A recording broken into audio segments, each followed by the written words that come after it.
오늘 여러분과 더불어서 함께 살펴보실 우리 하나님의 말씀의 제목은 생명의 은인 하나님이라는 주제를 가지고 여러분과 함께 하나님 말씀 상고해 보도록 하겠습니다. 여러분, 은인이라는 단어 잘 아시죠? 은혜를 베풀어 주신 분을 가리켜서 은인이라고 합니다. 어떤 한 사람이 생선 가게를 하고 있었다고 합니다. 생선 가게를 하는데 하루는 비가 주룩주룩 오기도 하고 생선이 어느 정도 많이 이제 팔렸고 이제 몇 마리 남지 않은 그런 가운데 있는데 저만치서 개 한 마리가 자기를 계속 이렇게 쳐다보고 있더랍니다. 별로 키도 크지도 않은 한 중간 정도의 어떤 체형이었다고 합니다. 그 비를 맞고 계속 그렇게 한 곳에 서 있는 것을 보고 좀 안쓰러운 마음이 들어서 가서 보니까 개가 그동안 못 먹어서 그런지 등에 가죽만 이렇게 붙어 있을 정도로 굉장히 참 여유에 있었고 참 보기에도 그 눈망울이 너무 참 애절했고 좀 먹지 못해서 굉장히 참 굶주려 있었던 어떤 그런 흔적이 온몸 곳곳에 역력히 또 나타나 있었습니다. 생선 가게를 하는 주인이 너무 불쌍하게 보였기 때문에 그날 이제 그 얼마 남지 않은 떨이 생선을 개에게 이제 주었습니다. 그러니까 그걸 이제 받아 먹더니 생기를 되찾고 굉장히 허겁지겁 그 생선을 먹는 것을 보니까 이 주인이 이제 그동안에 많이 참 굶주렸구나 하는 그 얼마나 배가 고팠을까 하는 그런 안쓰러운 마음이 겸하게 되었던 것이죠. 근데 그날 이후부터 이 개는 날만 밝으면 생선 가게 문이 열리면 거기 와서 생선 가게 보초처럼 이제 지키고 있는 겁니다. 이 주인도 참 별 생각 없이 얘가 또 뭐 참 배가 고프니까 이렇게 왔나 보다 하고 또 먹다 남은 음식이라도 있으면 또 나눠주기도 하고 이렇게 하다 보니까 그 개와 생선 가게 주인이 마음이 이제 서로 이렇게 또 통했던 것 같습니다. 이러다 보니까 주인이 이제 잠깐 자리를 비우는 사이에 그 돈통에 손을 대는 손버릇이 좋지 못한 사람들을 이 개가 이제 지키기도 하고 또 생선 가게 생선을 사러 오는 사람들에게 꼬리를 살랑살랑 흔들면서 오는 사람들을 굉장히 또 기쁘게 해주게 되었습니다. 이러다 보니까 예전보다도 생선이 훨씬 더 많이 팔리게 된 것입니다. 이 주인도 이제 그 일을 굉장히 또 기뻐하고 이 개가 이제 뭐 복을 가지고 왔나 보다 생각하고 더 극진히 이제 보살피게 됐답니다. 자, 이렇게 해서 이제 결국 그 개와 그 생선 가게 주인의 그 일화가 사람들의 그 입에 오르내리게 되고 많은 사람들이 그런 내용을 보기 위해서 다른 가게에 갈 걸 풀어 이제 이 가게로 와서 또 생선을 사가는 이런 이제 좋은 어떤 일들이 생겨났다고 합니다. 한낱 미물인 이런 어떤 짐승도 자기가 정말 참 아사직전에 있었던 그 상황 속에 그 생선 몇 마리를 얻어먹었다는 그 어떤 내용 때문에 그 은혜를 갚기 위해서 그렇게 애를 썼다는 것입니다. 자기가 뭘 도와줘야 좋을지, 무엇이 이 사람에게 은혜를 갚는 길인지, 도움이 되는 일인지, 이래서 혼신의 그 힘을 다해서 돈을 훔쳐가려는 그런 도둑들도 지키기도 하고 또 손님들을 잘 이렇게 반기기도 하고 자기로서는 할 수 있는 일이 그런 것밖에는 또 없기 때문에 말이죠. 자, 그럼 오늘 왜 이 말씀을 여러분들에게 드리느냐 하면 이런 어떤 미물들조차도 그 생선 몇 마리 얻어먹은 것 그 은혜를 갚기 위해서 그토록 노력을 하는데 우리는 과연 어떤가 하는 것입니다. 우리를 위해서 하늘로부터 이 땅에 육체의 장막 서시고 오신 우리 하나님이시고 우리를 살리기 위해서 우리 죄 대신 십자가에 그 못 박혀 돌아가신 이 같은 어떤 큰 은혜를 베푸셨는데도 우리는 과연 하나님을 위해서 뭘 지금 하고 있을까? 이 문제에 대해서 생각해 보지 않을 수가 없습니다. 2000년 전 예수님께서 인류를 구원하기 위해서 속죄의 어떤 희생제물로 이 땅에 오지 않으셨습니까? 오셔서 십자가에 못 박히시며 인류에게 구원의 길과 구속의 길을 활짝 또 열어놓으셨습니다. 만약 그리스도의 그 같은 희생이 없고 십자가의 어떤 보혈의 그 은공이 없었다고 한다면 오늘의 우리는 천국 간다는 것 꿈에도 상상할 수가 없고 그저 이 땅에서 다른 사람들처럼 적당히 먹다가 또 적당히 나이 들면 결국 이제 죽을 수밖에 없는 그런 인생입니다. 그럼 죽음이 그것으로 끝이냐? 그것도 아닙니다. 그 후에는 엄청난 심판이 이제 또 기다리고 있었겠죠. 또 영원한 불못이 또 기다리고 있었겠죠. 그런 엄청난 죽음의 어떤 그 고통 가운데서 우리를 건져주신 하나님의 그 은혜를 우리는 과연 생각하면서 오늘을 살고 있느냐는 것입니다. 그 생선가게에 남은 어떤 생선 몇 마리를 얻어먹은 이 개가 이제 배고픔을 좀 달래준 그 은공을 잊지 않았다고 하는데 우리 하나님께서 영원히 죽을 수밖에 없었던 우리를 그 지옥 고통 가운데서 구해주시고 건져주시려 천사를 시켜가지고 하셔도 될 일을 친히 이 땅까지 육체의 장막 서시고 사람들에게 비방당하시고 조롱당하시고 회방을 받으시면서 그런 아픔을 다 감수해 가면서까지도 우리 위한 모든 일들을 베풀어 오셨습니다.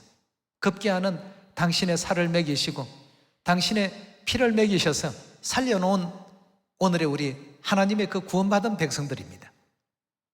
그런데 우리는 과연 하나님에 대해서 얼마나 관심을 가지고 있습니까? 정말 참 하잘것없는 미물인데도 그 아사식전에 있었던 자신에게 관심을 가져주었다는 그것만 하더라도 그 은혜를 갚기 위해서 저토록 그 짐승으로서 할 수 있는 최선의 어떤 그 길들을 찾아서 저렇게 했는데 오늘날 우리들은 과연 하나님께서 부탁하시고 당부하신 일조차 제대로 지금 하고 있는가? 그 은혜는 제대로 우리가 알고 있는가? 은공을 갚기 위해서 무슨 노력을 과연 하고 있는가? 우리 누가복음 17장을 통해서 그 장면에 대해서 한번 생각해 보도록 합시다. 누가복음 17장 11절의 말씀 보겠습니다. 예수께서 예루살렘으로 가실 때에 사마리아와 갈릴리 사이로 지나가시다가 한 촌에 들어가시니 문둥병자 10명이 예수를 만나서 멀리 서서 소리를 높여 가로되 예수 선생님이여 우리를 긍휼히 여기소서 하거늘 보시고 가라사대 가서 제사장들에게 너희 몸을 보이라 하셨더니 저희가 가다가 깨끗함을 받은지라. 그 중에 하나가 자기의 나은 것을 보고 큰 소리로 하나님께 영광을 돌리며 돌아와 예수의 발 아래 엎드려 살해하니 저는 사마리아인이라. 예수께서 대답하여 가라사대 10사람이 다 깨끗함을 받지 아니하였더냐? 그 9은 어디에 있느냐? 이 이방인 외에는 하나님께 영광을 돌리러 돌아온 자가 없느냐 하시고 그에게 이르시되 일어나 가라 내 믿음이 너를 구원하였나니라 하시더라고 했습니다. 예수님 당시에는 이스라엘에 흔히 볼 수 있었던 문둥병자들이었습니다. 그 당시에 문둥병이라고 한다면 이건 하늘이 내린 형벌이다 이렇게 해서 천형이라고 이렇게까지 생각했던 그러한 시절이었습니다. 정말 참 죽기보다도 싫었던 문둥병자라는 이 소리. 근데 예수님께서 10명의 문둥병자를 깨끗하게 고침을 주셨습니다. 그러나 10명이 고침을 받았지만 결국 예수님께 감사합니다 하고 인사라도 한 사람은 한 사람밖에 없었습니다. 오늘날 우리가 과연 그 하나님 앞에 나아가서 얼마나 그 은혜에 대해서 감사해야 하고 감업해야 하고 은혜를 갚기 위해서 노력하고 있는가 말이죠. 예수님께서 굉장히 민망하게 여기셨습니다. 다가 나음을 입지 않았더냐? 자기들은 이 문둥병에서 해방만 된다고 한다면 평생 무슨 일이라도 다 하겠단 말이죠. 자, 이런 사람들이 거기에서 완전히 해방되었으니까 얼마나 기쁘겠습니까? 평생을 두고도 못 갚을 은혜인데 인사하러 오는 사람은 한 사람밖에 없었다고 합니다.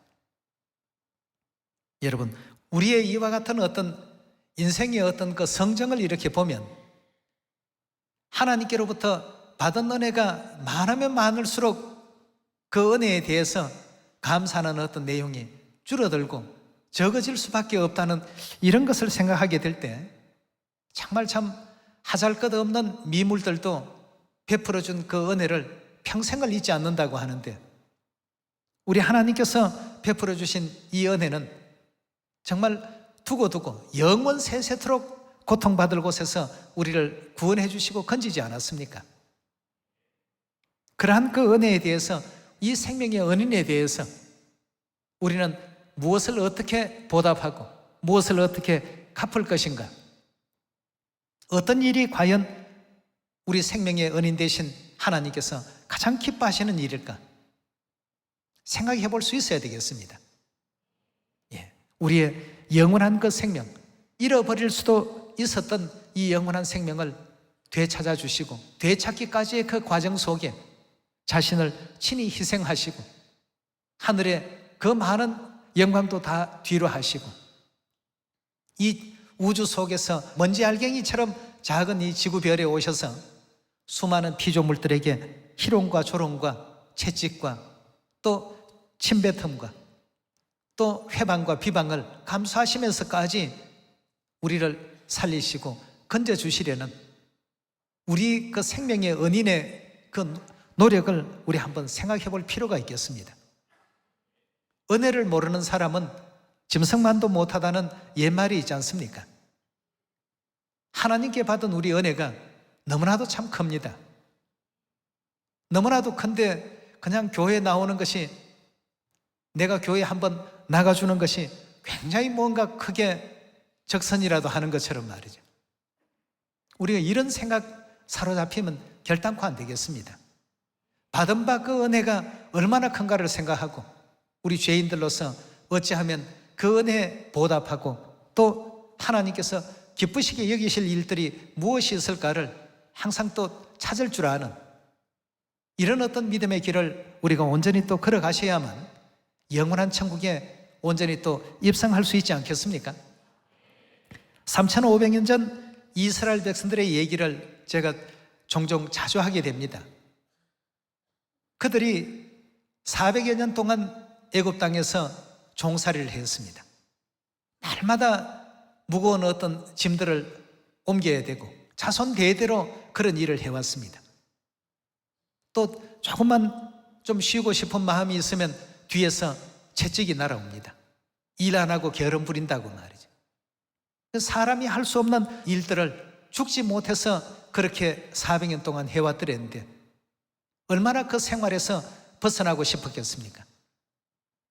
근데 하나님께서 그들을 그 지긋지긋한 고역의 그 장소에서 해방시켜 주셨습니다.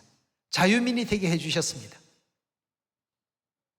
정말 여러분들이 평생 누구에게 종노릇 하면서 채찍 맞아가면서 일을 잘해도 잘했다는 칭찬 한번 못 들어가면서 매일 괴로움과 고통 속에 지내게 된 가운데서 어떤 사람이 거금을 주고 너의 문서를 없애버리고 여러분들을 자유민으로 해방시켜 주었다고 가정해 봅시다.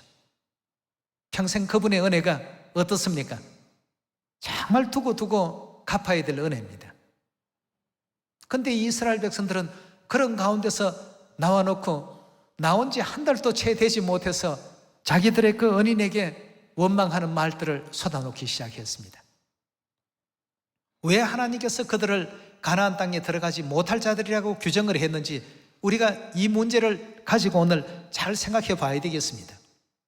왜 원망하지 말라고 했는지, 왜 항상 감사라고 했는지, 이런 모든 뜻들을 성경에 그냥 기록된 어떤 내용이니까 그대로 어떤 경기만 외우겠다 하는 이런 어떤 자세가 돼서는 우리가 결단코 아니 되겠습니다. 지옥의 그 엄청난 고통 가운데서 우리를 영원한 어떤 생명 가운데로 이끌어 주시고 살리시기 위해서 우리의 은인은 자신의 모든 것을 다 버렸습니다. 명예도 버리고 지위도 버리고 영광도 다 버리고 버리는 것으로 끝난 것이 아니었습니다.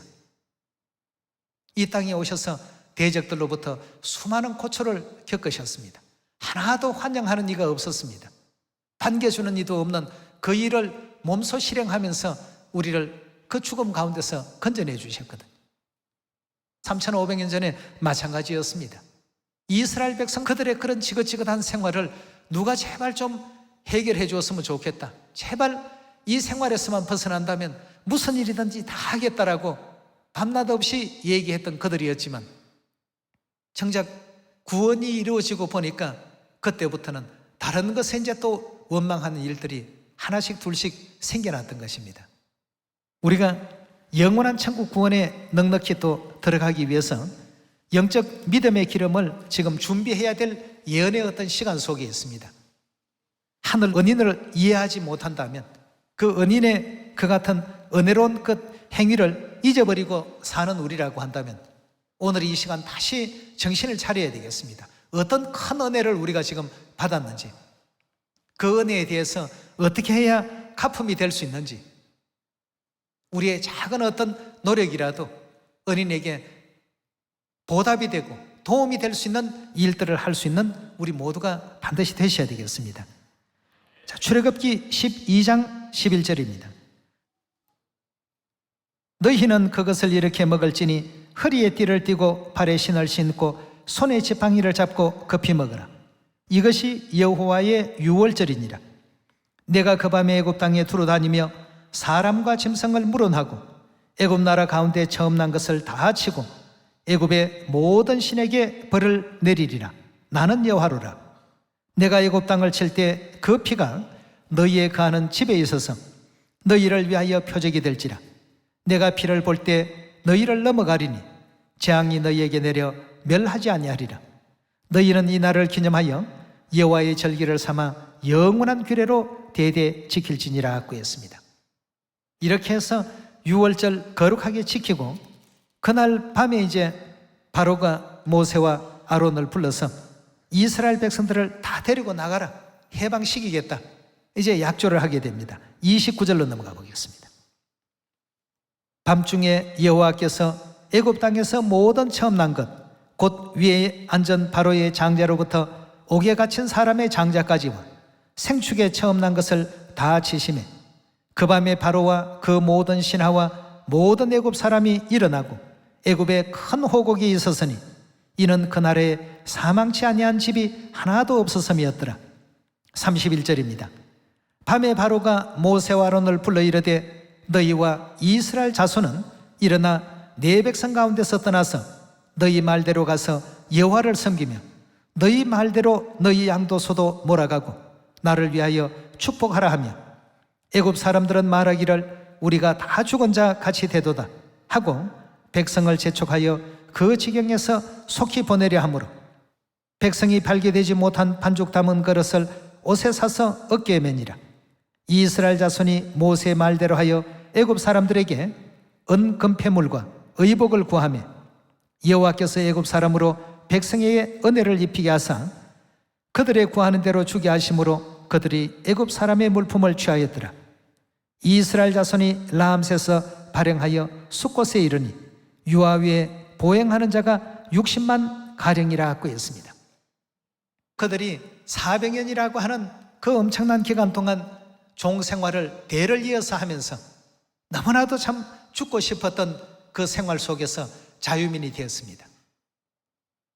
얼마나 이 은혜가 큽니까? 이 은혜가 얼마나 놀라운 은혜입니까? 그렇다면 이들은 평생을 하나님을 대할 때마다 감사합니다, 감사합니다, 100번이고 1000번이고 1000만번이라도 감사합니다로 평생을 사는 것이 당연한 그들의 어떤 삶의 자세요, 태도여야만 할 터인데 이리 하지를 못했습니다. 이들이 애굽 땅에서 나와서 한 달이 지났습니다. 한 달 만에 양식이 떨어지기 시작했습니다. 16장으로 넘어가겠습니다. 16장 1절의 말씀 보겠습니다. 이스라엘 자손의 온 회중이 엘림에서 떠나 엘림과 신 사이의 신 광야에 이르니라. 애굽에서 나온 후 제2월 15일이라. 그러니까 정월 15일 날 라암셋에서 출발했으니까 지금 여기 2월 15일이니까 딱 한 달이 지났습니다. 2절입니다. 이스라엘 온 회중이 그 광야에서 모세와 아론을 원망하여 그들에게 이르되 우리가 애굽 땅에서 고기 가마 곁에 앉았을 때와 떡을 배불리 먹던 때에 여호와의 손에 죽었다면 좋았을 것을 너희가 이 광야로 우리를 인도하여 내어 이 온 회중으로 줄여 죽게 하는도다 하고, 이제 지금 딱 한 달이 됐는데 감사는 사라져버리고 원망하는 일들이 이제 시작이 되었습니다. 자, 하나님께서 이런 생명의 은인에 대해서, 그 은혜를 잊어버린 자들에 대해서 어찌하시는가? 전부 가나안 땅에 들어가는 일에 탈락을 시키십니다. 굉장히 중요한 대목입니다. 이런 광야의 어떤 그 그림자적 3,500년 전 역사를 통해서 우리는 오늘날 믿음의 광야길을 걸어가면서 하나님의 은혜를 잊어버리고 하나님께서 베풀어 주신 그 크신 은혜와 은공을 잊어버리고 살아가게 된다면 결국 원망하는 이들과 다를 바 없는 우리가 되고 말 것입니다. 일이 되지 말라라고 성경은 얼마나 당부를 하고 있습니까? 하나님의 은혜를 잊어서는 안 되겠습니다. 구원 주신 그 은혜 감사합니다. 감사합니다.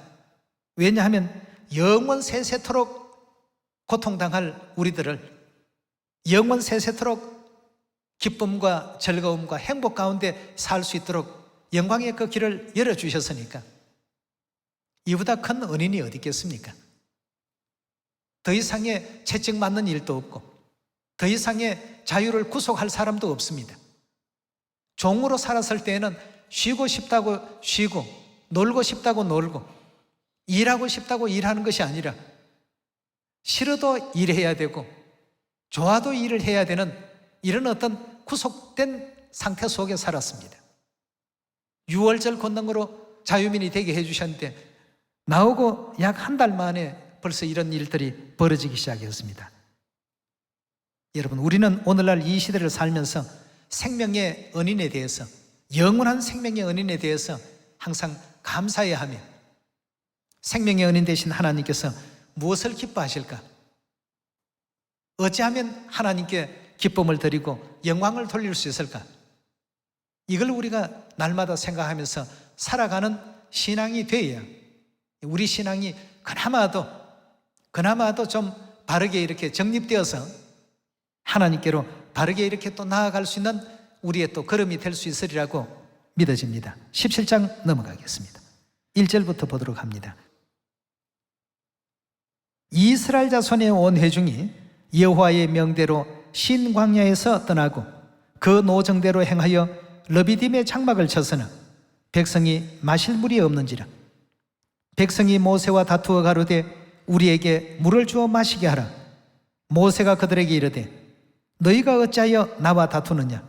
너희가 어찌하여 여호와를 시험하느냐? 거기서 백성이 물에 가라매 그들이 모세를 대하여 원망하여 가로되 당신이 어찌하여 우리를 애굽에서 인도하여 내어 우리와 우리 자녀와 우리 생축으로 목말라 죽게 하느냐? 모세가 여호와께 부르짖어 가로되 내가 이 백성에게 어떻게 하리이까? 그들이 얼마 아니면 내게 돌질을 하겠나이다. 여호와께서 모세에게 이르시되 백성 앞을 지나가서 이스라엘 장로들을 데리고 하수를 치던 네 지팡이를 손에 잡고 가라. 내가 거기서 호렙산 반석 위에 너를 대하여 서리니 너는 반석을 치라. 그것에서 물이 나리니 백성이 마시리라. 모세가 이스라엘 장로들의 목전에서 그대로 행하니라. 그가 그곳 이름을 마사라 또는 머리바라 불렀으니 이는 이스라엘 자손이 다투었으며 또는 그들이 여호와를 시험하여 이르기를 여호와께서 우리 중에 계신가 아니 계신가 함이었더라. 자, 이렇게 이제 지금 여기도 보니까 조그마한 어떤 물만 없어도 은혜를 다 잊어버리고 감사가 끊어져 버리고 또 하나님께 대한 그 질고의 땅이었던 애굽에서 건져주신 모든 은혜에 대한 이와 같은 일들은 조금도 기억지 아니하고 자신들의 배고픔, 자신들의 목마름, 오직 거기에만 이들이 관심이 지금 집중되어 있었습니다. 자, 이런 사람들이었기 때문에 여러분들이 만약 심판자라 할지라도 과연 이들을 젖과 꿀이 흐르는 가나안 땅으로 순순히 들어오게 하시겠습니까? 은혜를 모르는 사람들입니다.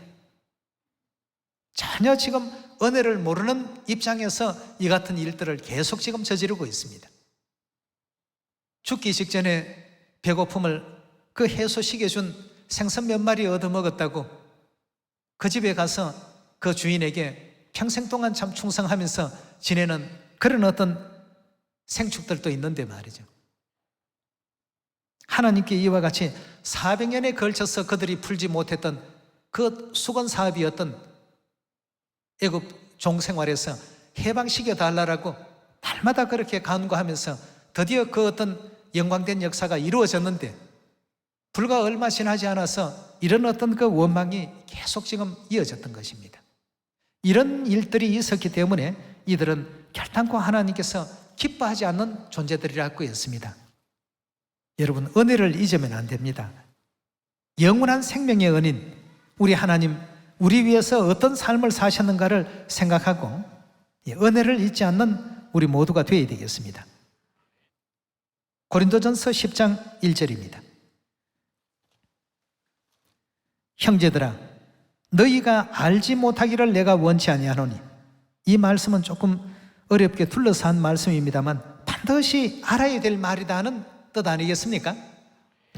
알지 못하기를 내가 원치 아니하노니 우리 조상들이 다 구름 아래에 있고 바다 가운데로 지나며 모세에게 속하여 구름과 바다에서 세례, 즉 침례를 받고 다 같은 신령한 식물을 먹으며 다 같은 신령한 음료를 마셨으니 이는 저희를 따르는 신령한 반석으로부터 마셨음에 그 반석은 곧 그리스도시라. 그러나 저희의 다수를, 그 많은 숫자를 하나님이 기뻐하지 아니하셨다고 했습니다. 기뻐하지 않는 사람들이 어떤 사람들이었습니까? 은혜를 모르는 사람들이었습니다. 은혜를 모르는 사람은 검수만도 못하다고 하는 그런 우리 조상들의 그 예로부터 하시는 말씀들이 있습니다. 하나님께서 베풀어 주신 은혜를 모르고 계속 40년 생활 동안 원망으로만 이들은 일관했습니다. 그 고통 가운데서 자유민이 되게 해주시니 이 은혜 정말 참 평생을 다 바쳐서 목숨을 다 바쳐서도 잊지 않겠습니다 하고 가야 될 그 은혜의 그 길이었건만 6절입니다. 그런 일은 우리의 거울이 되어 우리로 하여금 저희가 악을 절개한 것 같이 절개하는 자가 되지 않게 함이니 저희 중에 어떤 이들과 같이 너희는 우상 숭배자가 되지 말라. 기록된 바 백성이 앉아서 먹고 마시며 일어나 뛰논다 함과 같으니라. 또 저희 중에 어떤 이들이 간음하다가 하루에 2만 3천 명이 죽었나니 우리는 저희와 같이 간음하지 말자. 저희 중에 어떤 이들이 주를 시험하다가 뱀에게 멸망하였나니 우리는 저희와 같이 시험하지 말자. 저희 중에 어떤 이들이 원망하다가 멸망시키는 자에게 멸망하였나니 너희는 저희와 같이 원망하지 말라. 저희에게 당한 이런 일이 거울이 되고 또한 말세를 만난 우리의 경계로 기록하였느니라. 그런즉 선줄로 생각하는 자는 넘어질까 조심하라고 했습니다. 여러분, 3,500년 전 이스라엘 백성들의 그 역사를 거울과 교훈으로서 우리가 바라보게 될 때 이들이 행했던 것은 하나님의 은혜를 잊어버리고 살았다는 것입니다. 베풀어 주신 그 은혜 얼마나 참 광대한 은혜였습니까? 400년 동안 풀지 못했던 숙제였고 400년 동안 그 어떤 사람도 자신들을 그 질고의 그 땅에서 질고의 그 환경에서 건져내 주지를 못했습니다. 쉬고 싶어도 또 아파 몸져 누워 있어도 편하게 그 있을 수 없는 그런 환경과 그런 여건 속에 그들은 종으로서 그렇게 살았습니다. 드디어 하나님께서 은혜를 베푸셔서 선지자를 보내주셨고 그 선지자를 통해서 자유민이 되는 수건 사업이 이루어지게 된 것입니다. 날마다 기뻐해야 될 일입니다. 날마다 즐거워해야 될 일인데 한 달이 채 가지 못하고 얼마 가지 못해서 계속 이어지는 끝없는 그들의 어떤 원망의 소리들. 오늘날 우리도 이들의 그 모습과 같이 이렇게 비교해 보았을 때 우리는 과연 저들보다 나은가를 한번 생각해 볼 필요가 있겠습니다. 그들은 육적인 광야 길을 걸었고 우리는 지금 믿음의 광야길을 지금 가고 있지 않습니까? 우리도 날마다 하나님의 은혜에 감사하고 항상 기뻐하고 범사에 감사하는 그런 삶을 우리가 과연 살고 있는가? 베풀어 주신 그 은혜에 대해서 이것도 감사합니다, 저것도 감사합니다, 이리도 고맙습니다, 저리도 고맙습니다. 천국을 허락하시다니요. 죽을 수밖에 없었던 영원한 영적 사형수나 다를 바 없는 우리들 아니었겠습니까? 죽을 수밖에 없는 죄인이라 하는 것, 죽을 수밖에 없다라고 하는 것은 사형수에게 붙이는 수식어입니다. 그런 우리 영혼들을 삶의 길로 하나님께서 이끌어 주셨고 또 인도해 주셨습니다. 이보다 더 큰 생명의 은인이 어디 있겠습니까? 만약에 우리가 거기에서 하나님의 은혜로 구원을 받지 못하고 건짐을 입지 못했다면 우리의 어떤 미래도 일이 되었을 것입니다. 요한계시록 우리 20장 열어보겠습니다. 요한계시록 20장 10절의 말씀 보겠습니다. 또 저희를 미혹하는 마귀가 불과 유황못에 던지우니 거기는 그 짐승과 거짓 선지자도 있어 세세토록 어떻게 된다고요? 밤낮 괴로움을 받으리라 하고 했어요. 이건 이스라엘 백성들은 400년 동안 대를 이어서 그런 고난을 받았지만 여기서는 그보다 더합니다. 밤낮 세세토록 고난을 받으리라. 19장 20절로 넘어가겠습니다. 짐승이 잡히고 그 앞에 이적을 행하던 거짓 선지자도 함께 잡혔으니 이는 짐승의 표를 받고 그의 우상에게 경배하던 자들을 이적으로 미혹하던 자라. 이 둘이 산채로 유황불 분노 못에 던지우고 그 나머지는 말탄 자의 입으로 나오는 검의 죽음에 모든 새가 그 고기로 배불리우더라 하고 했습니다. 둘 다 똑같은 장면입니다. 세세토록 고난당하는 이 장면들을 요한계시록 19장 20장에서 설명하고 계시고 누가복음 또 16장 19절에는 어떻게 또 되어 있습니까? 손가락 끝에 물 한 방울을 찍어서 내 혀를 서늘하게 하소서. 그런 잠깐의 어떤 기쁨이라도 맛보게 하소서. 그런 기쁨마저도 빼앗긴 그 장소가 바로 영원한 지옥입니다. 이곳에서 세세토록 고난당할 우리들을, 우리의 그 운명을 하나님께서 속량해 주셨습니다. 우리가 그 생명의 은인 대신 우리 하나님, 우리의 은인으로 생각해야만 올바른 어떤 믿음의 길을 지향할 수가 있습니다. 하나님께서 베풀어 주신 만 가지의 은혜, 이건 그냥 하나님께서 우리에게 그저 주신 내용이니까 우리가 특별히 잘났기 때문에 이와 같은 은혜가 우리에게 주어진 것처럼 잘못 생각해서는 안 되겠습니다. 우리에게 베풀어 주신 이 크신 은혜, 이 은혜를 이루기 위해서 하나님께서는 또 어떤 길을 걸어가셨는가도 생각해 봐야 되겠습니다. 그런 희생과 그런 어떤 고난 끝에 오늘의 우리에게 천국이라는 길을 만들어 주셨고 생명이라는 길을 만들어 주셨고 영생이라는 길을 만들어 주셨는데 우리는 우리가 받은 어떤 생명의 가치를 이 땅에 있는 그 어떤 것보다도 작게 여기고 가볍게 여기고 그러니 안식일이 덜 귀하고 하나님께 올려지는 예배가 덜 귀하고 당연히 은인에게 감사합니다, 감사합니다. 수만 번, 수천만 번을 감사를 드려도 못할 우리 감사가 아니겠습니까? 거기다가 다시는 사망도 없고 애통도 없고 고통도 슬픔도 없는 눈물도 없는 그 세계를 우리 위해서 그 길을 열어놓으셨다고 하시니 말이죠. 또 오늘 이 안식일을 통해서 은인에 대해서 은인의 그 은공을 우리가 은혜 받은 자로서 어떻게 갚아야 될까? 하잘것없는 미물도 자기에게 조그만한 어떤 도움만 주어도 그 도움에 감격해하고 감사해야 하고 뭔가 도움 준 그 사람을 위해서 평생을 그렇게 그 은공을 잊지 아니하고 은혜를 갚는다고 하는데 말이죠. 우리는 과연 하나님께 무슨 은혜를 얼마나 지금 갚고 있는지 다시 한번 우리 생각하시면서 영원한 그 천국길 가는 이 마지막 순간입니다. 믿음의 기름들 더욱더 풍성하게 준비하셔서 슬기롭고 지혜로운 다섯 처녀와 같은 이런 은혜로운 믿음 가운데 오늘도 내일도 모든 범사에 감사합니다로 살아갈 수 있는 우리의 그 삶이 되기를 부탁드리겠습니다. 우리 하나님께서 세우신 새 언약 잘 지킵시다.